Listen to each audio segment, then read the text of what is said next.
Hello and welcome to this segment of Spartanburg Now. My name is Cheryl Mirer and I'm the new director of the Artists in Residence program here at hub-bub. We've actually just celebrated the 5-year anniversary of the Artists in Residence program here, which brings 3 visual artists and 1 creative writer to Spartanburg to live free and create for 11 months. The program is twofold.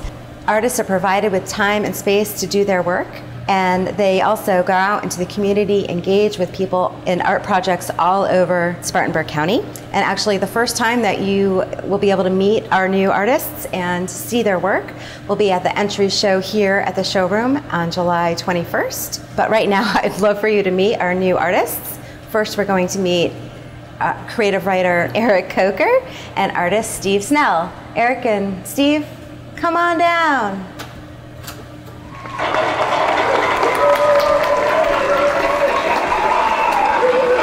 Hey, Eric. Hey, Hey, Cheryl. Hey, Steve. Hey, Eric. Welcome. Yeah, very happy to be here. Awesome. So, maybe, Eric, tell us a little bit about yourself. Where are you from? Sure. Well, I grew up in New York on Long Island. Long Island. Long Island. South Shore of Nassau County. And then I got my bachelor's degree at Binghamton University, which is in Western New York.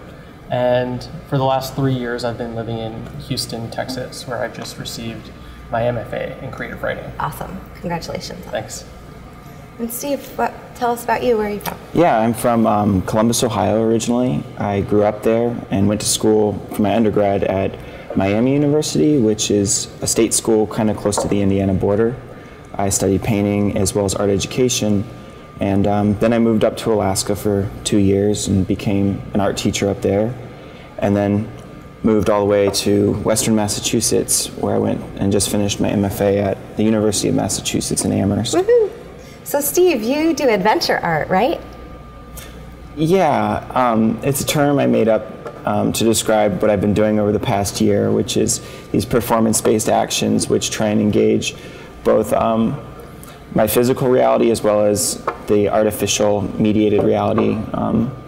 So like in maybe clearer terms, like I'll actually create this adventure and go on it, and at the same time try and represent that through popular media, whether that's like a newspaper article or getting on the television or recording it with my own video camera and then creating like a short TV show or movie or short film from that. And then eventually bringing it to the art gallery space and some kind of mixed media installation. Can you give an example? Yeah, it's going to sound probably weird to the audience in like a minute kind of synopsis, but over the last year I've kind of got on 3 of these. The first one was a river adventure. I built a couch boat and I floated it down the Connecticut River for about 10 miles and announced it in the local paper and just interacted with people boating all day long, and eventually got on the news, and that then became a part of the performance piece. The big one was for my master's. I called it a MFA thesis quest, and what I did was I got dropped off on the top of Mount Greylock, which is the highest mountain in the state of Massachusetts, and then I hiked a little over 80 miles back to my studio at UMass, and I recorded the whole adventure, kind of like that television show Survivor Man, to tell the story of my thesis quest. The idea was to come up with a good idea over the course of that week.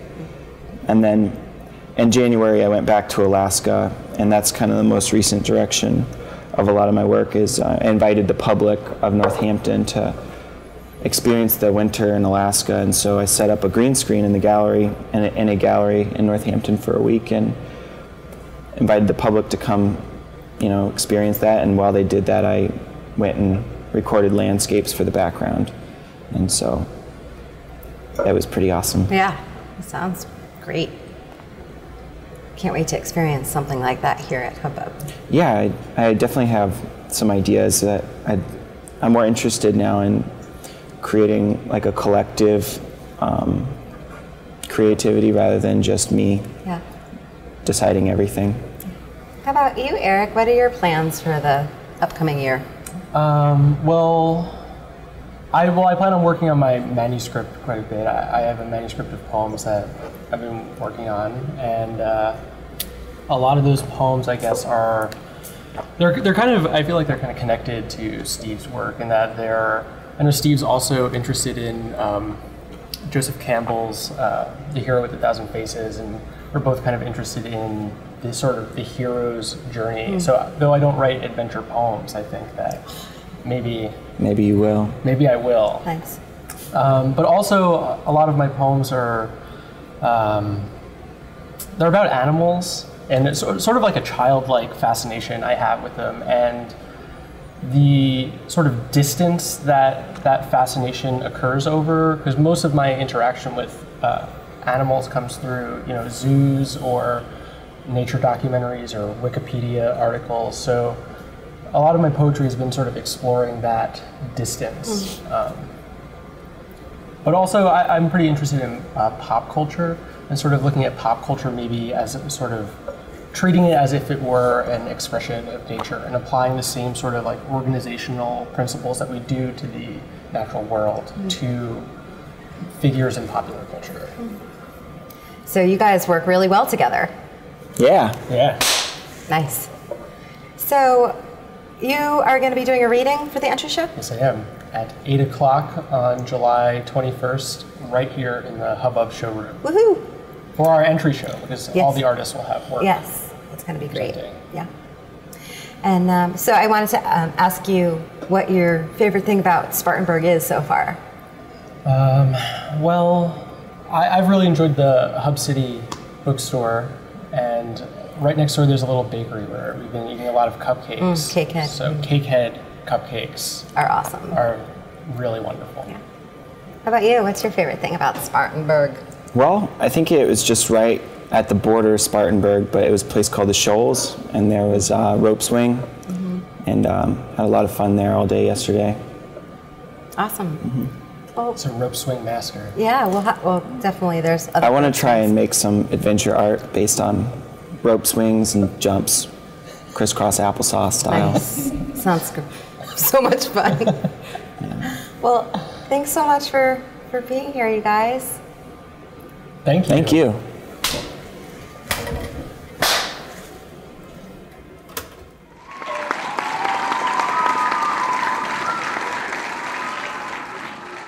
The hub-bub Artist in Residence program recently celebrated its 5-year anniversary with an exhibit and a reunion of many of the past residents. In 5 short years, the program has gained national attention and set a new standard for a community-based residency. Each year, the program brings 3 visual artists and 1 creative writer between the ages of 20 and 35 to live in studio apartments located above the showroom at hub-bub. Unlike many other residencies, this program has an 11-month term, much longer than most. In contrast to artist retreats, the hub-bub Artist in Residence program provides residents the opportunity to live free and create while fulfilling the organization's mission to build community through dynamic art and ideas. That translates to collaborations with the Boys and Girls Club, Colors Inner City Art Program, Space, and other local nonprofits.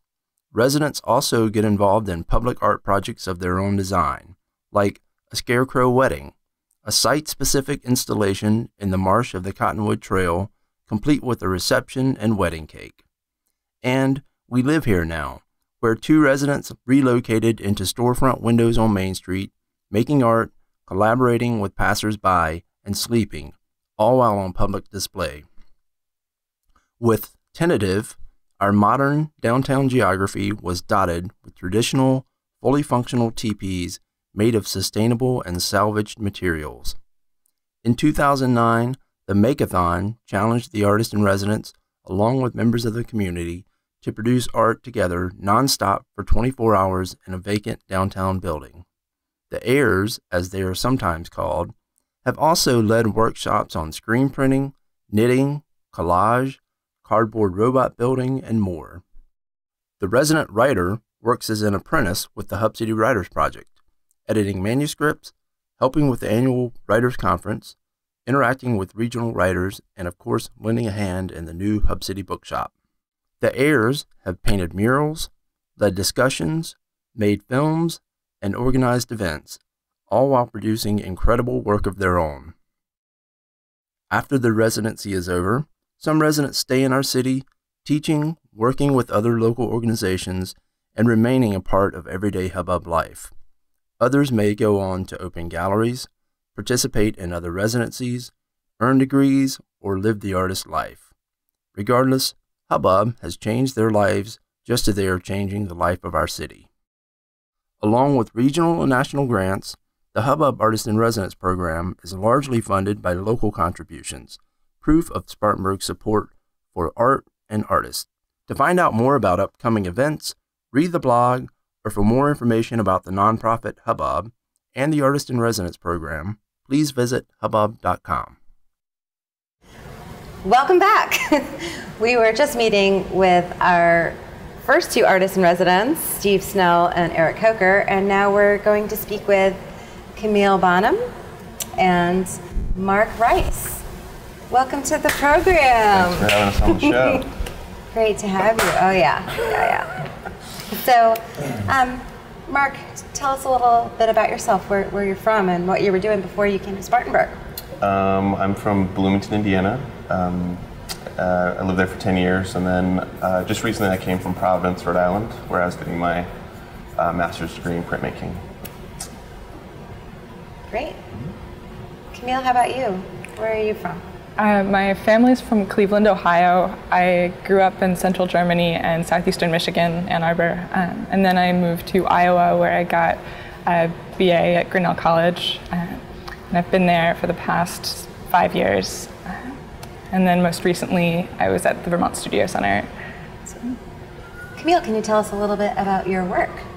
Yeah, I studied economics in undergrad, and I learned about a formula that measures the value of human life based on the amount of money that's spent on safety devices, so like bicycle helmets or inflatable slides coming out of airplane exits. And I became interested in this notion that the way that we measure how much we value each other is based on quantifying the measures we go to protect each other.